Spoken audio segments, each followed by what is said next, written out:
네, 안녕하십니까. 김 선생의 서울 이야기를 진행하는 강사 김효입니다. 이번 시간에는 발밑에 서울 맨홀이라는 제목으로 이야기를 좀 진행해 보도록 하겠습니다. 사실 우리는 별로 관심을 두지 않고 무심히 지나치긴 합니다만 이 도로 위에 이러한 맨홀이 있다는 건 여러분들 잘 알고 계실 것 같습니다. 지금 사진에 있는 것은 서울의 서촌 옥류동천이 흐르던 곳에 있는 맨홀 뚜껑이 되겠습니다. 자, 이처럼 이 맨홀은 이 밑으로 예전부터 지금까지 옥류동천이 흐르고 있고 이것을 복개한 하나의 흔적이 이 맨홀 뚜껑이 아닌가 싶습니다. 맨홀이라는 말은 영어로 사람 구멍, 맨홀의 우리말화된 것으로 주로 지하시설 공간을 관리하기 위해서 사람들이 드나들 수 있도록 혹은 관리하기 위한 뚜껑이 바로 이 맨홀이 되겠습니다. 지금 이 콘크리트 구조물이 일반적인 하수 관거가 되겠는데요. 자, 하수가 이렇게 들어와서 이곳을 거쳐서 다시 이렇게 하류 쪽으로 흘러나가는 이런 구조물을 관리하기 위해서 이 위에 설치한 것이 바로 이 맨홀 뚜껑이 되겠습니다. 자, 예전에 이런 하수 관로가 없던 시절에는 지금 청계천에서 보시는 것처럼 이렇게 자연 생태로 만들어진 물의 흐름이 이루어졌던 하천으로 이곳으로 하수가 흘러내렸던 것이죠.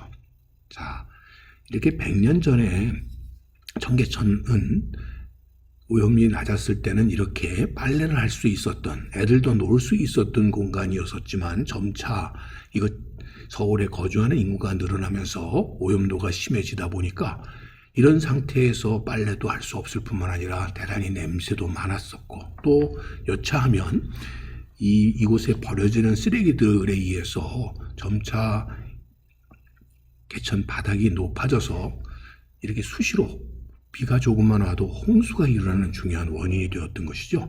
이것을 근본적으로 차단해 보고자 하는 노력보다는 일단 이것을 이렇게 복개해서 지하화하는 노력들이 나타나게 되었던 것입니다.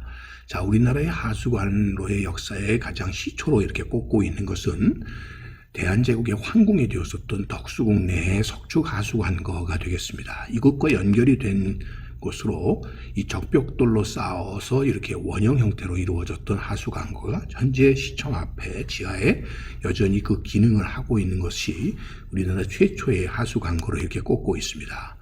이어서 이 청계천이 복개가 되는 과정에서 이 상류 지역인 이 서촌 지역에서도 이렇게 복개가 이루어지게 되었고요. 이렇게 모형 사진 그림에서 보시는 것처럼 이렇게 복개된 위에는 신장로로 도로로 사용이 되면서 점차 이 서촌 지역의 거주 인구가 늘어나면서 나타났던 하천의 여러 가지 문제점을 일단 이렇게 복개하는 것으로 해결해 보려고 했었던 것이죠. 그 흔적들을 지금도 볼 수가 있는데요. 옥류동 물길이 예전에 옥인 시민아파트가 복개되었을 때 그 시점에 해당되는, 그러니까 인왕산에서부터 흘러들어서 이 청계천의 원류가 되는 물이 이런 식으로 하수구를 통해서 지하 하수관로를 통해서 청계천으로 유입되게 되었다라고 보시면 되겠습니다. 그러다 보니까 이 옥인동 지역의 곳곳에 이러한 하수관거를 관리하기 위한 뚜껑들이, 하수관 뚜껑들이 이렇게 곳곳에서 확인해 볼 수가 있게 된 것이죠. 서울에 이렇게 하수관로가 대대적으로 설치되게 된 것은 1925년에 을죽대홍수를 통해서 서울 지역이 많은 수해를 입게 되었고 그 수해의 근본적인 이유 중에 하나가 바로 이 하수관거가 그 용량이 부족했다는 데 큰 원인이 있었다라고 봤던 것이죠. 그래서 1926년도에 오게 되면 이 하수도 공사 자체와 도로 공사를 수익자 부담으로 하겠다는 것이죠. 그렇게 하면서 하수도 건설이 이렇게 보시는 것처럼 활기를 띠게 되어서 지금 집중적으로 이렇게 서울의 경우는 이 남산 지역, 그러니까 남촌 지역이 되겠는데요. 일본인들이 거주하고 있는 지역을 중심으로 해서 지하화하는 작업들이 벌어지게 됩니다. 이것은 하수뿐만 아니라 상수, 거기에 전기, 가스 등의 공사들이 이어지면서 점차 그물망처럼 이 서울의 지하에는 이런 다양한 근대 도시의 기반 시설들이 들어가게 되었다라고 보시면 되겠습니다. 자, 그 흔적들을 좀 찾아보게 되면 지금 현재 덕수궁 명정전 앞에 명정문에 자에서 발견할 수 있는 이런 것들이 이것은 양숙이라고 해서 수도를 개량하기 위해서 설치했었던 맨홀이 되겠고요.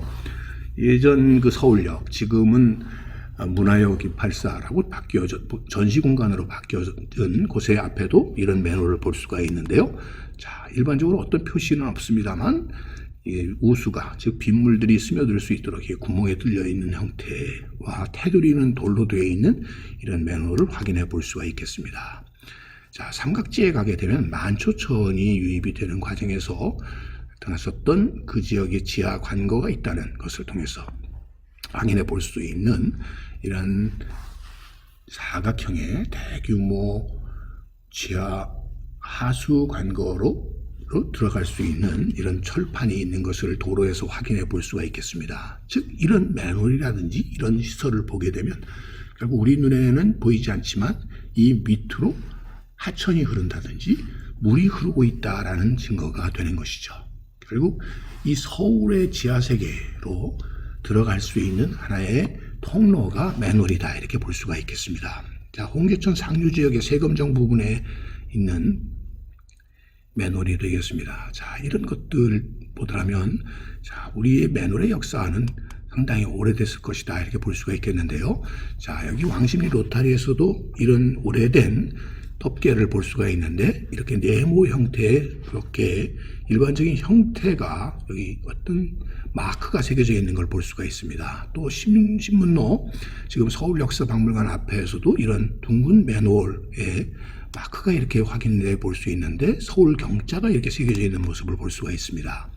또 세종문화회관 앞에 소화전이 있는 곳에도 자, 이렇게 소화전이라는 표시가 있는 것을 볼 수가 있죠. 자, 일반적으로 맨홀에는 뚜껑에는 뭔가 표시가 있게 마련인데요. 지금 일반적으로 이 휘장이, 서울시의 휘장의 변천에 따라서 이 맨홀의 형태도 바뀌었다고 볼 수가 있겠습니다. 가장 먼저 나타났던 것은 당연히 일제강점기다 보니까 서울 경자를 쓴 이런 형태가 되겠고요. 그 다음에 이니셜화된 것이 이런 구조. 그 다음에 해방 이후에 서울의 마크가 이런 거였고, 또 여러분들 이런 식으로 오늘날 이어져 오고 있다는 걸 알 수가 있습니다. 그래서 맨홀에 대해서 관심을 두게 되면 이것이 어느 시절에 만들어졌는지를 이렇게 엿볼 수가 있겠고, 또 한편으로는 우리 맨홀 뚜껑의 역사만 보더라도 이미 100년이 넘었다라는 것을 여기서 확인해 볼 수가 있는 것이죠.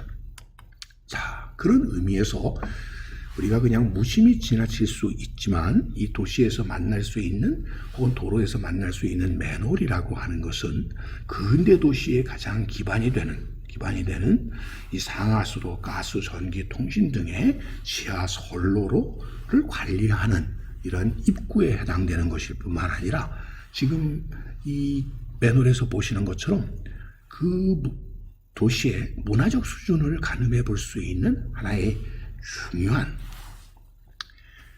예 중에 하나가 바로 이 맨홀 뚜껑이 아닌가 싶습니다. 오늘은 서울의 지하 기반 시설을 관리하기 위한 이 맨홀 뚜껑을 중심으로 해서 서울에 대한 이야기를 꽃밭을 가꾸는 김 선생이 말씀드렸습니다.